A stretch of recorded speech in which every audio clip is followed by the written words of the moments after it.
महाकुंभ के दौरान मंगलवार और बुधवार की दरमियानी रात को भगदड़ मचने से पूरे आयोजन पर सवाल खड़े हुए हैं। इस हादसे ने न सिर्फ श्रद्धालुओं को झंझोर कर रख दिया, बल्कि प्रशासन की तैयारियों की भी पोल खोल दी। इस त्रासदी के बाद मुख्यमंत्री योगी आदित्यनाथ फौरन एक्शन में आए और हालात को नियंत्रण करने के लिए कई बड़े फैसले लिए। मुख्यमंत्री योगी आदित्यनाथ ने भगदड़ की खबर मिलते ही संबंधित अधिकारियों के साथ देर रात अहम बैठक बुलाई। इस बैठक में प्रयागराज के जिलाधिकारी, एडीजी समेत कई वरिष्ठ अधिकारी मौजूद रहे।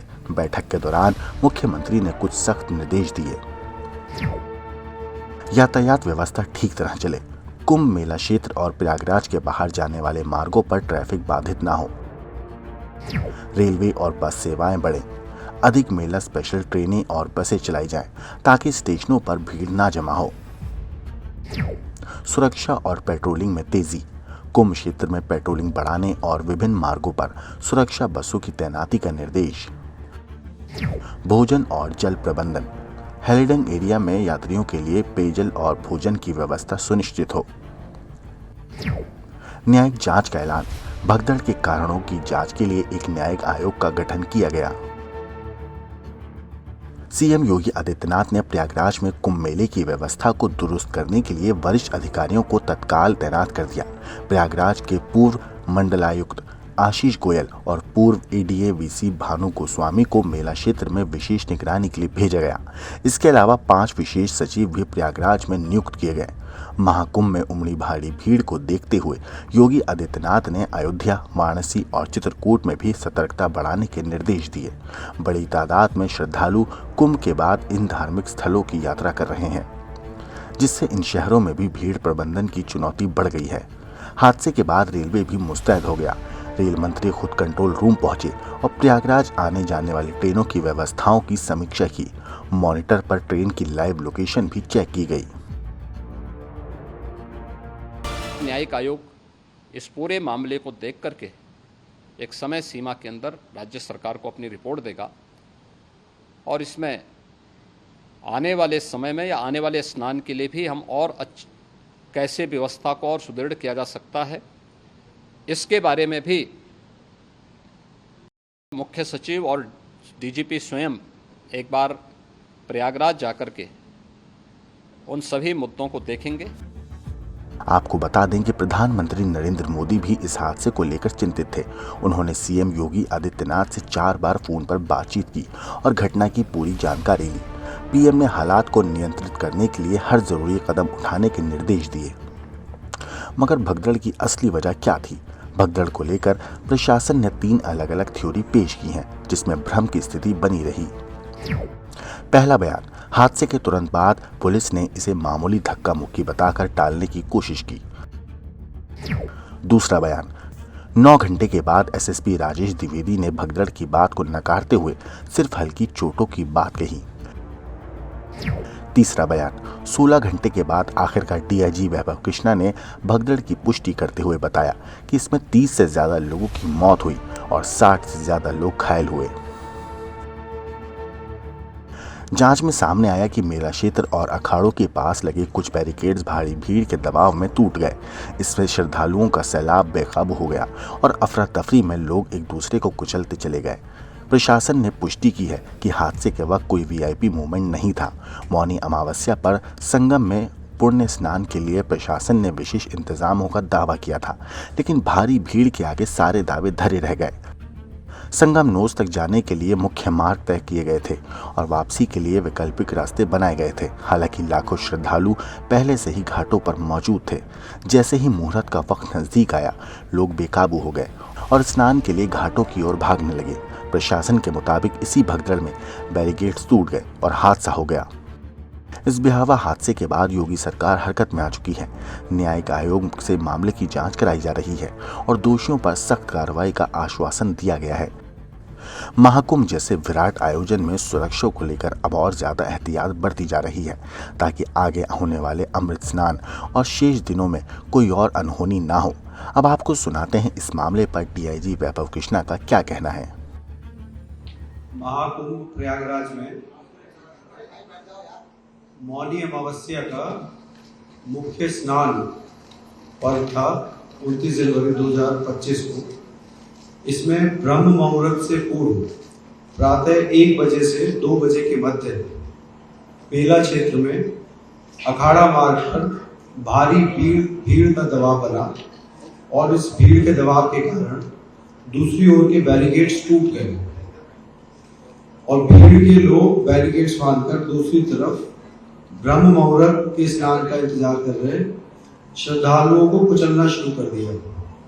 यद्यपि प्रशासन ने तत्काल राहत और बचाव कार्य करते हुए ग्रीन कॉरिडोर बनाया और एम्बुलेंस के माध्यम से लगभग 90 घायलों को अस्पताल तक पहुंचाया, परंतु इसमें से दुर्भाग्यपूर्ण तरीके से 30 श्रद्धालुओं की दुखद मृत्यु हो गई है। 30 इनमें से 25 की पहचान हो चुकी है और शेष की शिनाख्त की जानी बाकी है। कुछ लोग बाहर के प्रदेशों के भी इनमें से हैं, जैसे कर्नाटक के 4 लोग हैं, असम से 1 है, गुजरात से 1 है।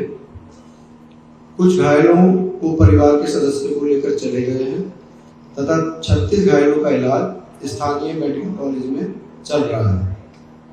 श्रद्धालुओं की सुविधा के लिए मेला प्रशासन द्वारा हेल्पलाइन नंबर 1920 जारी किया गया है, जिस पर यदि कोई व्यक्ति गायब है तो उसके संबंध में जानकारी प्राप्त की जा सकती है। इस समय स्थिति सामान्य है।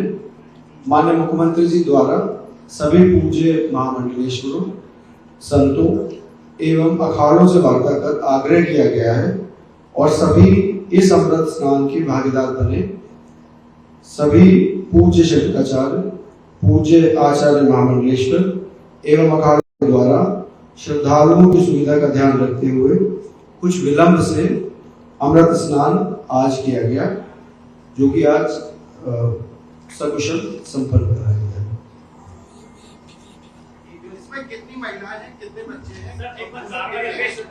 हम आपको डिटेल लिस्ट जो है आपको दे देंगे, प्रोवाइड कर देंगे।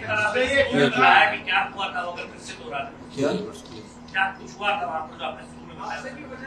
हादसे की वजह क्या रही शुरू में जो आपने बताया? देखिए, ये मेला क्षेत्र में अखाड़ा क्षेत्र में बैरिकेड्स लगे हुए हैं और अन्य जगहों पे बैरिकेड्स लगे हुए हैं। तो घाट पे और अखाड़ों पे जो बैरिकेड्स हैं, उसी में बैरिकेड्स में कुछ बैरिकेड्स टूट गए और बैरिकेड्स टूटने की वजह से जो श्रद्धालु नीचे कई बार जमीन पे सो जाते हैं या वेट करते हैं ब्रह्म मुहूर्त का, वो उनके ऊपर दूसरे श्रद्धालु अफरा तफरी में चढ़ गए, जिससे वो जो नीचे जो सोए हुए श्रद्धालु थे वो नीचे आ गए, वो कुचले गए जो श्रद्धालु तेजी से चले उनके ऊपर उनके द्वारा।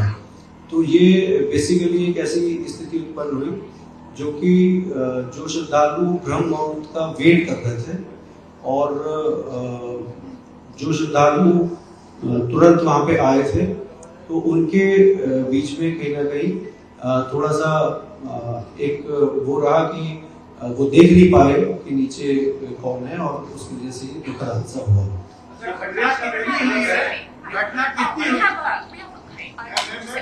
आई would like to brief one more point. एक चीज मैं और बताना चाहूँगा। आज 29 जनवरी को शासन ने सख्त निर्देश दिए थे कि कोई भी वीआईपी प्रोटोकॉल नहीं होगा। आज मेला पुलिस ने, मेला प्रशासन ने कोई भी वीआईपी प्रोटोकॉल एंटरटेन नहीं किया। जो भी मुख्य स्नान पर्व हैं आगामी, जैसे बसंत पंचमी का भी एक पर्व है जिसमें बहुत ज़्यादा भीड़ होती है, उस पर भी कोई वीआईपी प्रोटोकॉल हम लोग के द्वारा एंटरटेन नहीं किया जाएगा। यही ब्रीफिंग ये ब्रीफिंग आपको हम लोगों ने देखा, चूंकि कितनी घटनाएं पुलिस प्रशासन, मेला प्रशासन की ओर जिन परिवारों ने अपना किसी वजह से खोया है, उनके प्रति हम बहुत संवेदना व्यक्त करते हैं और जिनकी मृत्यु हुई उन्हें श्रद्धांजलि व्यक्त करते हैं। अभी हमारी प्रायोरिटी है कि जो भीड़ अभी भी स्नान कर रही है उसको तत्काल अपने गंतव्य तक सुरक्षित भेजें जो भी माननीय पूजनीय संत श्रद्धालु तीर्थयात्री आए हुए हैं उनको हम करें। मैं आपसे निवेदन करता हूँ सभी मीडिया साथियों से हमारा सहयोग करिए। अभी मुझे और डीआईजी महोदय को और पूरी टीम को सुरक्षित सबको गंतव्य भेजने के लिए पूरी तत्परता से फील्ड में रहकर काम करना पड़ेगा। बहुत बहुत आभार। ब्यूरो रिपोर्ट क्राइम तक।